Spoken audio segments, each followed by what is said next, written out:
He appeared during Elvis's final song of the evening, walking slowly down the center aisle like he owned the place. When Elvis saw his face in the spotlight, the king of rock and roll stopped singing mid-word and began to cry. The man's identity would reveal a promise that Elvis had carried in his heart for 30 years, and what happened next would become the most emotional finale in concert history. It was June 25, 1975, at the International Hotel in Las Vegas, and Elvis was performing his midnight show to a packed audience of 2,500. He'd just finished an electrifying set with Burning Love and Suspicious Minds, and now he was settling into the intimate closing portion of his performance. Elvis had walked to center stage with just his acoustic guitar, preparing to end the show with My Way, the song that always left audiences in tears because of the raw emotion Elvis poured into every word. But tonight, as he began the opening lines, something extraordinary happened that would change everything. As Elvis sang, "And now the end is near," a figure began walking down the center aisle of the theater. At first, security moved to intercept what they assumed was an overeager fan trying to get closer to the stage. But something about the man's purposeful stride, his calm confidence, made them hesitate. The man appeared to be in his mid-40s, wearing a simple dark suit that had seen better days. He walked with a slight limp, favoring his left leg, and carried himself with the quiet dignity of someone who had seen hardship but never lost his sense of purpose. As he got closer to the stage, the spotlight caught his face, and Elvis saw features that stopped his heart. "Tommy?" Elvis whispered into the microphone, his voice barely audible but carrying clearly through the arena's sound system. "Tommy Hartwell, is that really you?" The man, Tommy, smiled and nodded, continuing his slow walk toward the stage. "Hello, Elvis. I told you I'd find you someday." The audience was confused but captivated, sensing they were witnessing something incredibly personal. Elvis set down his guitar, his hands shaking slightly, and walked to the edge of the stage. "Ladies and gentlemen," Elvis said, his voice thick with emotion, "I want you to meet the bravest man I've ever known. This is Tommy Hartwell, and he saved my life when we were kids." The story that unfolded over the next hour would leave no one in that Vegas theater untouched. Tommy Hartwell had been Elvis's best friend when they were both 8 years old, living in the poverty-stricken neighborhoods of Tupelo, Mississippi. While Elvis's family struggled to make ends meet, Tommy's situation was even worse. He was being raised by his grandmother after his parents died in a car accident. Despite their circumstances, Elvis and Tommy had been inseparable. They'd spend hours together under the old oak tree behind Elvis's house, with Elvis singing songs while Tommy listened with devoted attention. Tommy had been the first person to tell Elvis that he had something special, that his voice was different from anyone else's. Tommy was everything Elvis wasn't, quiet where Elvis was loud, thoughtful where Elvis was impulsive, but their differences made their friendship stronger. When other kids made fun of Elvis for singing, Tommy would stand up for him with unwavering loyalty. "You remember that talent show at school?" Elvis asked. "I was so scared to perform, and you told me that God gave me that voice for a reason, and that if I didn't share it with people, I'd be wasting God's gift." Their friendship had been the kind that exists in childhood, pure, unconditional, built on shared adventures and absolute trust. Tommy had been Elvis's first audience, his most honest critic, and his most devoted fan. But their friendship had been tested by a moment that would haunt Elvis for 30 years. One sweltering summer day in July 1943, Elvis and Tommy had gone swimming in the Tupelo Creek, despite warnings about the dangerous currents after recent heavy rains. The creek, normally a gentle stream where local children played safely, had become a rushing torrent after 3 days of storms. Elvis, showing off as usual and trying to impress some older kids who were watching from the bank, had ventured too far into the deep water. The current was stronger than it looked, and before he knew it, Elvis found himself caught in the swift flow, unable to swim back to shore. His arms and legs, strong enough for playing and climbing trees, were no match for the power of the flood-swollen creek. "Help!" Elvis had screamed, panic overtaking him as he realized he was being pulled toward a section of the creek known for its dangerous rapids. "I can't make it back!" Tommy, despite being the smaller and weaker of the two boys, didn't hesitate for even a second. While the older kids on the bank stood frozen with fear, Tommy dove into the treacherous water without thinking about his own safety.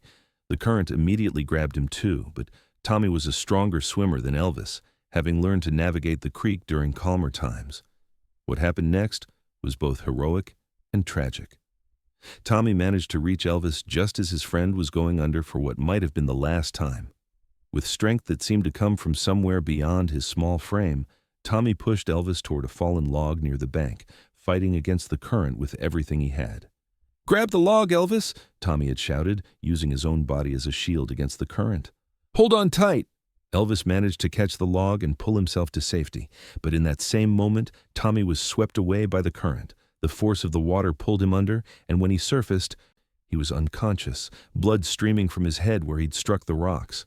Elvis, shaking and terrified, had somehow managed to pull Tommy from the water and drag him to shore. Then, despite being only 8 years old and traumatized by what had just happened, Elvis had run nearly a mile to get help, his bare feet bleeding from the rocky path, his lungs burning as he screamed for adults to come save his friend. When the doctor finally arrived, Tommy was barely breathing. The head injury was severe, and for 3 days nobody knew if he would live or die. Elvis had spent those 3 days sitting outside the hospital, refusing to leave, praying to God to save his best friend. "I never forgot what you did for me, Tommy," Elvis said, tears streaming down his face. "You gave up everything to save me. And I made you a promise that day in the hospital, remember?" Tommy nodded, his own eyes filling with tears. "You sat by my bed for hours, even when the nurses said visiting time was over. I told you that when I grew up and became famous, I'd make sure you never wanted for anything. I promised you that I'd find a way to take care of you, like you took care of me." Tommy smiled through his tears. "You said we'd always be brothers, no matter what happened. You said that what I did for you meant that we were connected for life." "I meant every word of it," Elvis said. "And when your grandmother moved you away from Tupelo, she made me promise that Tommy's sacrifice wasn't in vain if it helped me become the man I was supposed to be. Grandmother always believed in you, Elvis. She'd listen to your songs on the radio and tell me, 'That's your friend up there, Tommy. That's the boy you saved.' I never did forget," Elvis said. "I looked for you everywhere. When your grandmother moved away, I lost track of where you went. I've been searching for you for 30 years. The audience was completely silent, hanging on every word of this incredible reunion. Tommy climbed the few steps to the stage with some difficulty, and Elvis met him halfway, embracing his childhood friend for the first time in 3 decades. "I've been looking for you too, Elvis," Tommy said into the microphone. "After grandmother died in 1962, I was on my own. The head injury made some things difficult for me. I couldn't hold down regular jobs like other people. But I never forgot you, and I never forgot your music. I'd tell people, 'I know him. I saved his life when we were kids.' Most people didn't believe me. I've been to dozens of your shows over the years," Tommy continued. "The first one was in 1956. I was so nervous about coming backstage.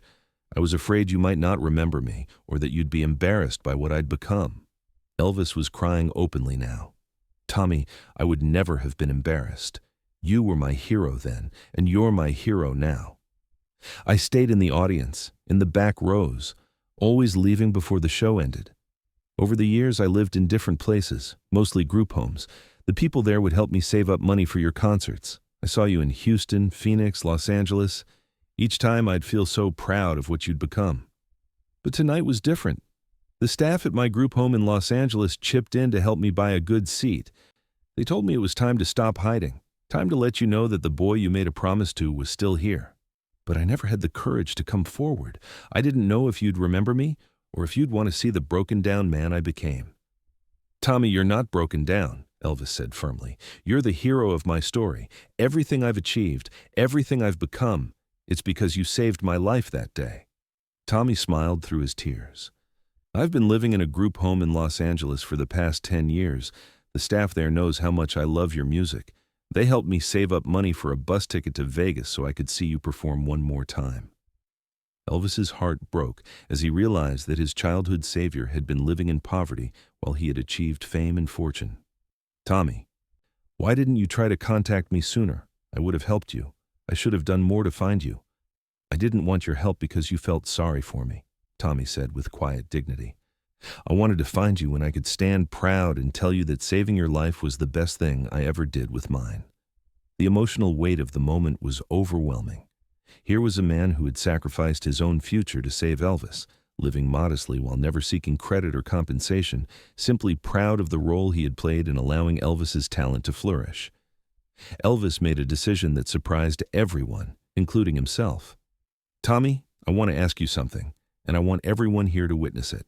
He turned to the audience. "Ladies and gentlemen, 30 years ago, this man saved my life.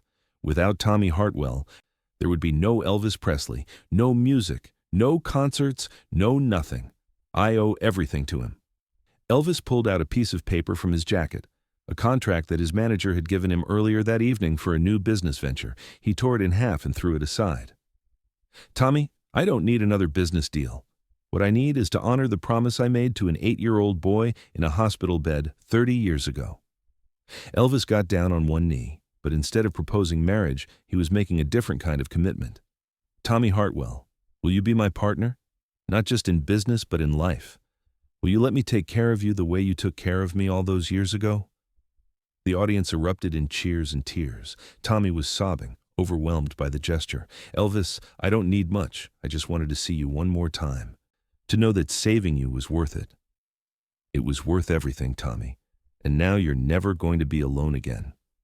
Elvis announced to the audience that Tommy would be moving to Graceland, that he would be provided with the best medical care available, and that he would be an honored member of Elvis's family for the rest of his life. But the most beautiful moment came when Elvis asked Tommy to help him finish the show. "You always loved to hear me sing, Tommy. Will you sing My Way with me one more time, like we used to when we were kids?" Tommy's voice was rough and untrained, affected by his injuries, but when he and Elvis sang together, it created something more powerful than any polished performance. The audience heard the story of a friendship that had survived 3 decades, the sound of a promise being kept, the music of loyalty and love that transcended fame and fortune. Tommy Hartwell moved to Graceland the following week, where he lived comfortably for the rest of his life. Elvis made sure he received the best medical care available, but more importantly, he gave Tommy something that money couldn't buy: the knowledge that his sacrifice had been remembered, honored, and cherished. The two men spent hours together every day, reminiscing about their childhood in Tupelo, with Elvis often saying that Tommy was the only person who had known him before he became Elvis Presley. Tommy became a beloved figure at Graceland, known for his gentle nature and his incredible memory for stories about Elvis's early life. Tommy had a remarkable gift for remembering details that Elvis had forgotten. For Elvis, who sometimes felt disconnected from his roots, Tommy was a living bridge to his authentic self. "Tommy could tell stories about me that I couldn't remember myself," Elvis later told friends. "He remembered who I was before I became who everyone expected me to be." When Elvis died in August 1977, Tommy was one of the pallbearers at his funeral. In his eulogy, he said simply, "Elvis gave me a good life, but I gave him life itself. That makes us even." After Elvis's death, Tommy continued living at Graceland, cared for by staff who had grown to love him like family. "Those 2 years at Graceland were the happiest of my life," Tommy said in a rare interview.